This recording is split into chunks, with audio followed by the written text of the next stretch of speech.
Knockout football tournament 2024-এর ইতিমধ্যেই আমরা পেয়ে গেছি। এবারের চ্যাম্পিয়ন সেই উখরারই, গতবারও হয়েছিল উখরার ছেলেরা চ্যাম্পিয়ন, এবারও হলো উখরার ছেলেরা চ্যাম্পিয়ন। এবং 75,000 টাকা সেই পুরস্কার মূল্যটি তুলে দিচ্ছেন উখরা ফুটবল একাডেমি ধরে প্লেয়ারদের হাতে। Free cheers for Ukhra football academy, free cheers for Ukhra football academy, free cheers for Ukhra football academy, free cheers for Sanmadani football academy. 75,000 টাকা এবং একটি সুদৃশ্য ট্রফি এই মুহূর্তে তুলে দিলাম আমরা উখরা ফুটবল একাডেমি প্লেয়ারদের হাতে। এবং তার সঙ্গে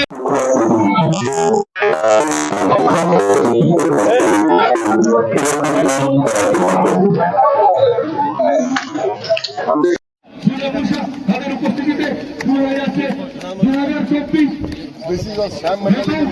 টুর্নামেন্টের মেগা ফাইনাল। Industrial company.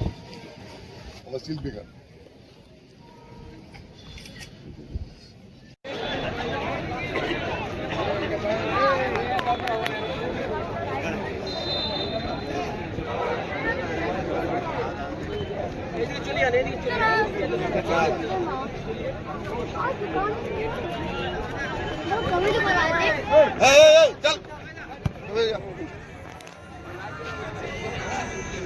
আসবে, এটাই স্বামী বিবেকানন্দের মূল কথা ছিল। সুতরাং ফুটবল খেলা আমাদের বাংলার সেরা খেলা ফুটবল, আপনারা খেলুন। যারা জিতেছেন উখরা আমাদের একাডেমি, তারা দীর্ঘদিন ধরে যেভাবে ফুটবল খেলে যাচ্ছেন টিমের লোক, যদিও আমি মোহনবাগান ইস্ট বেঙ্গল, হ্যাঁ, কিন্তু পিন্টু বাবু আমি বলবো যে আপনি যদি একটু পিন্টুবাবু যদি একটু ইনিশিয়েটিভ নেন, উনি অনেক করেন ওরা এসব ব্যাপারগুলো। আয়ালবিটু আছে, কথা দিয়েছে, আমরা এখানে যদি একটা উখরা মাঠে একটা রিক্রুটিং ক্যাম্প করতে পারি, তাহলে এই ছেলেরা যারা ফুটবল খেলছে তারা কলকাতায় যাওয়ার সুযোগ হবে।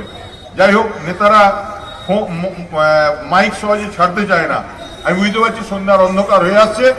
তাই আপনাদের সবাইকে, সমস্ত ক্রীড়ামোদীকে অনেক অনেক ধন্যবাদ এবং কৃতজ্ঞতা জানিয়ে, যারা মঞ্চে আছেন তাদের প্রত্যেককে কৃতজ্ঞতা জানিয়ে, এই মাঠে আসার জন্য ধন্যবাদ জানিয়ে, এবং আগের বছর আবার হবে, আসছে বছর আবার হবে, সবাই খেলা দেখা হবে, এই বলে সবাইকে ধন্যবাদ জানিয়ে বক্তব্য শেষ করছি।